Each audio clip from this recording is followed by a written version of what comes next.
waxaan qaadanaynaa conversationkan oo ah A and B laba qof isla hadlaysa insha Allah waxa weeyaan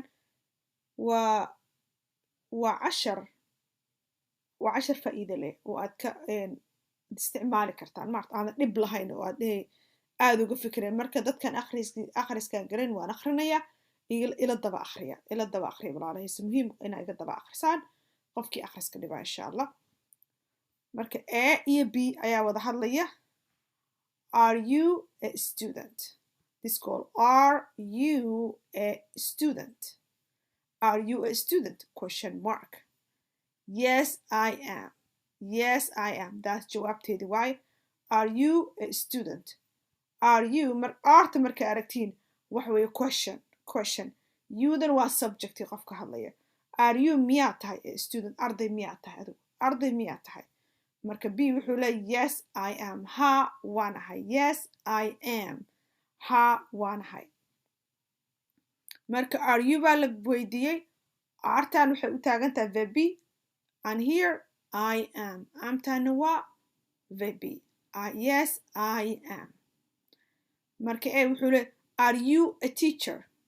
are you a teacher adiga macallin miyaa tahay are you a teacher macallin miyaa tahay adiga marka B wuxuu ugu jawaabayaa no maya I am not anigu ma ihi macallin that means no I'm not waxay u taagan tahay maya ma ihi macallin marka B wuxuu raacinayaa I am a nurse I am a nurse anigu waxaan ahay nurse ayaan ahay wuxuu dhahay are you a teacher adu macallin baa tahay no maya I'm not anigu ma ihi I am a nurse anigu waxaan ahay nurse ayaan ahay nurse waa kuwa oo istaalada ka shaqeeya insha Allah is he your brother is he you see verb B a lot of verb B today aan ka hadlaynaa insha Allah is he your brother isaga ma yahay walaalka is he waa ma yahay question your brother isaga walaalka ma yahay marka B wuxuu leeyahay yes he is yes he is haddaad u fiirsan inta badan sida su-aasha lagu weydiiyey ayaa fiican inaa uga jawaabto sida su-aasha haddii I am lagu weydiiyo marar oo waxaa jiro aan wixii uuna isku sidi noqonayn inta badan waxaa fiican inaad ku jawaabto sida su-aasha lagu weydiiyo are you haddii lagu verb B ma lagu weydiino verb B haddii do lagu weydiiyo do half haddii lagu weydiiyo half ku jawaab mostly that's the best way but sometimes exception a jiro aan wixii aadan iskeenayn laakiin problem inta badan saa uga jawaab insha Allah inta waqti are you mujada yes I am verb B la weydiiyo yes verb B are you mujada another verb B I am mujada am verb B insha Allah marka adiga jawaabta wuxuu noqonayaa aniga I am ma dhihi kartid I are ma dhihi kartid no because are you marka adiga kula hadla you marka adiga iska hadlaysa wax I am aniga waa inaad tiraahdaa insha Allah halkan is he asaga your brother walaalka miya so is he maxaa ugu jawaabay yes he is ha wuu yahay is he yes he is ha wuu yahay is he from Somalia asaga Somalia miyuu ka imaado ma reer Somalia is he from Somalia reer Somalia miya asaga yes he is ha wuu yahay means ha Somalia ayuu ka yimid ayuu noqonaya so halka soo is he so jawaabtu maxay noqotay he is okay are you working today are you working today miyaad shaqaynaysaa maanta are you working today miyaad shaqaynaysaa maanta and B wuxuu no I am not maya ma shaqayn I am not means anigu ma ihi that means ma shaqaynayo weya no I am not maya ma ihi that means ma aha ma shaqaynayo ay ka mid tahay adoo dhow no I am not working waadoo saasoo tiri la mid tahay marka loo ma baahan inaad raacsto horta waad raacin karta no I'm not working today waad raacin kartaa laakiin haddaad waxaa ku ekeyn kartaa no oo keliya ama waxaa ku ekeyn kartaa no I am not maya anigu ma shaqaynayo is that your sister is that taasi walaashaa miya is that your sister taasi walaashaa miya is that your sister taasi walaashaa miya marka waxay leedahay no maya she is my mother she is my mother hooyaday waay iyadu she is waxay tahay my mother hooyaday weeyaan she is iyadu waxay tahay my mother hooyaday weeyaan iyadu waxay tahay hooyaday maxaa li is that your sister taasi walaashaa miya marka b wuxuu leeyahay no maya she is iyadu waxay tahay my mother hooyaday iyadu waa hooyaday iyadu waa hooyaday verb maxaa idin dhahay verb waa ahaansho ayaa waxa aad tahay ahaansho ayaa la dhahaa waxaan ahay waxaa tahay wuxuu yahay waxay yihiin waa saas waxaa tahay do you have a sister miyaad wax walaal ah oo gabar ayaa leedahay means waxaa laga wadaa wax walaal oo gabar kula dhalatay taasoo kale weeyaan do you have a sister tan ku dhigta means wax gabar walaal ah kula dhalatay baan ku weydiinaya do you have a sister ma leedahay walaal ma leedahay marka b wuxuu yes ha I have two sisters waxaan leeyahay laba gabdhood oo walaalo ah ila dhashay I have two sisters laba gabdhood oo walaalo ah ayaa ila dhashay I have two sisters I have two sisters don't forget this I have two sisters laba walaalo oo gabdho ayaa ila dhasheen daawayaan insha Allah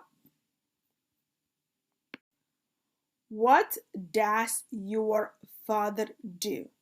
what does your father do so what does your father do he is a farmer he is a farmer so here waxa weeyaan what does your father do what waa maxay what does waa maxay wax uu aabaha qabto daamin waxa laga hadlay shaqadiisa what does he do min shaqada aabaha ayaa laga hadlay aabaha shaqadiisu maxay tahay what does you waa maxay wax aabaha uu suubiyo waa maxay wax aabaha uu suubiyo ninis macnaheedu wax weeyaan aabaha shaqadu qabto maxay tahay aabaha shaqadiisu waa maxay marka b wuxuu leeyahay he is a farmer aabahay waa nin beeraleeya aabahay waa a farmer nin beeraleeya marka adiga hadaarta aabaha wuxuu yahay halkaa waa ku bedeli kartaa marka ee baan soo galnay are you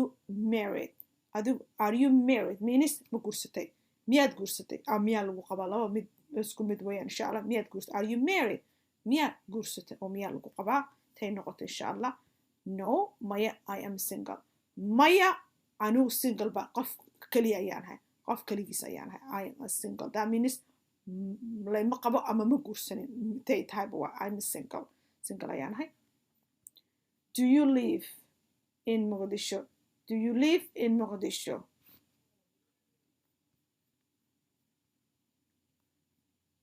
live in Mogadishu do you live in Mogadishu miyaad ku nooshahay Mogadishu miyaad ku nooshahay do you live in Mogadishu miyaad ku nooshahay miyaad ku nooshahay marka adigaan kula hadlaya mogtahay do you live in Mogadishu miyaad ku nooshahay no waa maya I live in waxaan ku noolahay Kismaayo ayaan ku noolahay I live in waxaan ku noolahay Kismaayo ayaan ku noolahay waxaan leeyahay Mogadishu miyaad ku nooshahay b wuxuu yahay maya I live in waxaan ku noolahay Kismaayo ayaan ku noolahay ayuu leeyahay does your family live in Kismaayo does your family live in Kismaayo jawaabtu waa no they live in Burco no they live in Burco does your familykaaga miyay ku nool yihiin Kismaayo familykaaga miyay ku nool yihiin Kismaayo does your family live in Kismaayo familykaaga Kismaayo miyay ku nool yihiin marka b wuxuu leeyahay no maya they live in waxay ku nool yihiin Burco ayay ku nool yihiin no waa maya they iyaga live in waxay ku nool yihiin Burco ayay ku nool yihiin marka ee wuxuu leeyahay what would you like to become when you grow up here's called what would you like to become when you grow up su-aashan badan carruurtan weydiinaa markaa weynaatid maxaa jeceshaa inaad noqotid waxaa laga hadlaya shaqo ahaan career qofku uu subsanayo markaa weynaatid maxaa jeceshahay inaad noqotid caruurta ayaanu dhahnaa markay yaryar yihiin inta badan insha allah marka waad dhihi kartaa what would you like to become when you grow up maxaad jeclaan lahayd inaad noqotid markaad weynaatid maxaad jeclaan lahayd inaad noqotid markaad weynaatid marka b wuxuu leh I want to become a teacher waxaan rabaa inaan macallin noqdo waxaan rabaa in aan macallin noqdo I want to become waxaan rabaa inaan noqdo a teacher macallin